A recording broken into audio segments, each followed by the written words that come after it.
Shalom, jumpa lagi dalam program Si Tumpal Siap 7 menit pelajari Alkitab. Kita akan membahas topik yang sangat menarik. Manusia apakah ini?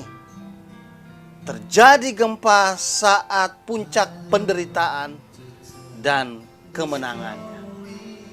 Kita berdoa dulu.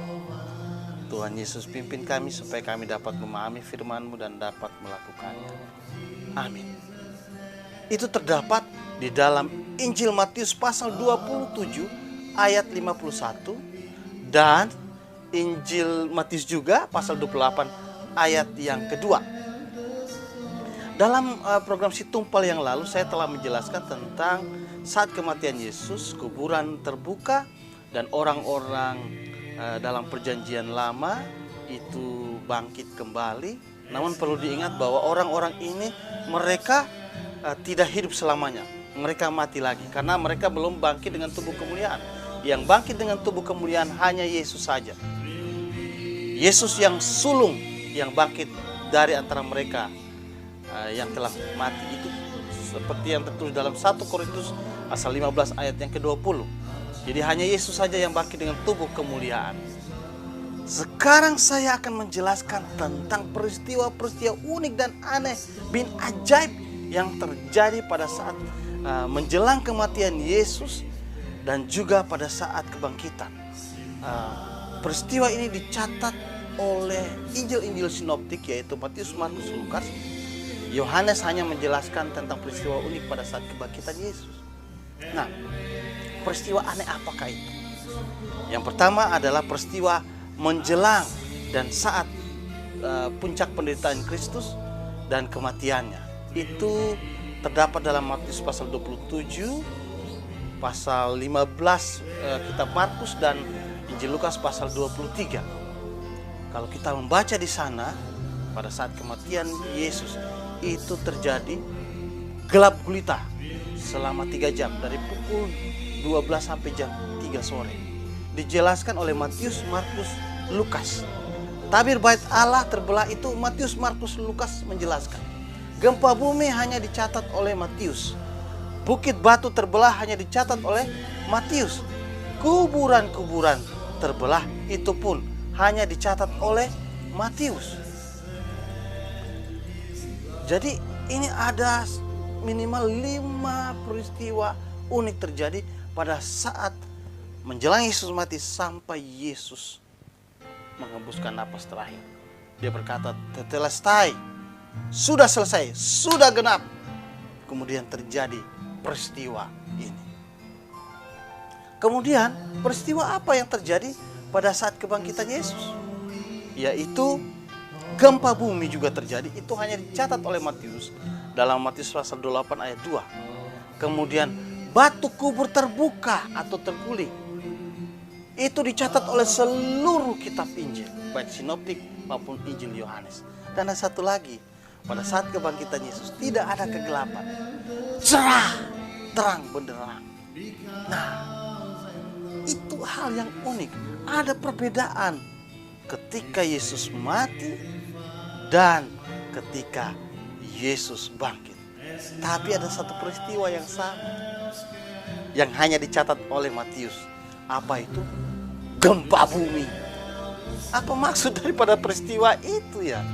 Nah, saya mengambil beberapa tafsiran. Yang pertama adalah tafsiran dari Barnes Note mengatakan begini. Dan terjadilah gempa bumi. Tetapi mungkin ini merupakan suatu gangguan dari bumi yang bersifat mujizat untuk menegaskan kebenaran bahwa si penderita, yaitu Sang Mesias, anak Allah, dan sebagai suatu petunjuk kemurkaan terhadap kejahatan manusia, mereka yang membunuhnya. Itu tidak terbatas di Yudea saja, tetapi terasa di negara-negara lain. Itu disebutkan oleh penulis-penulis Romawi. Batu-batu karang terbelah. Batu karang masih tetap terlihat di Bukit Kalvari yang terbelah seperti itu, yang dikatakan sebagai batu-batu karang yang digoncangkan, dibelah ketika Sang Juru Selamat mati. Ada lagi namanya Cornelius Lapide. Saya mengambil ini dari tulisan dari Pendeta Budi Asali. Cornelius Lapide ini pastor Yesuit antara tahun 1567 sampai 1637. Dia adalah penafsir kitab suci. Dia mengatakan begini: bumi yang gemetar karena sedih pada kematian Kristus seakan-akan melonjak dengan sukacita pada kebangkitannya. Wow, luar biasa. Dan kemudian ada lagi Whedon's Commentary on the Bible berkata begini: seperti ada kegelapan dan gempa bumi pada saat kematian, demikian juga ada gempa bumi dan terang pada kebangkitan. Keduanya diberikan untuk tujuan yang sama, yaitu untuk mewujudkan kepada indera manusia peristiwa besar yang terjadi di luar jangkauan akal. Saya tambahkan lagi, ada penafsir yang sering kita baca, yaitu Matthew Henry. Saat dia mati, bumi yang menerima dia pun bergetar ketakutan. Kini saat dia bangkit, bumi yang melepas dia juga melonjak kegirangan dalam kemuliaannya.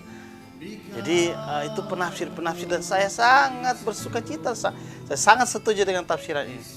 Mungkin saya mau katakan bahwa ketika Yesus mati, alam semesta pun ikut berduka cita, menangis, bersedih karena kematian Yesus.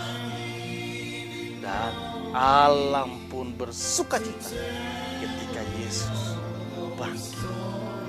Luar biasa peristiwa-peristiwa kematian Yesus. Ada gelap gulita, ada gempa bumi, ada bukit-bukit terbelah. Tetapi ketika Yesus bangkit, cerah benderang. Gempa bumi terjadi. Apa pelajaran bagi kita kalau alam semesta ini ikut serta bergembira maupun bersedih karena peristiwa Kristus ini? Ingat bahwa orang ini, manusia yang unik dan yang berbeda. Dialah Allah yang menjadi manusia, Sang Pencipta yang menjadi manusia, Sang Firman yang menciptakan alam semesta ini yang menjadi manusia. Bukan hanya menjadi manusia, bahkan rela mati memberikan dirinya bagi kita manusia. Karena itu mari tetap berpegang pada Dia, Sang Firman, yaitu Yesus Kristus. Dia yang luar biasa. Dia yang menyelamatkan kita. Tuhan Yesus meneguhkan kita semua. Amin.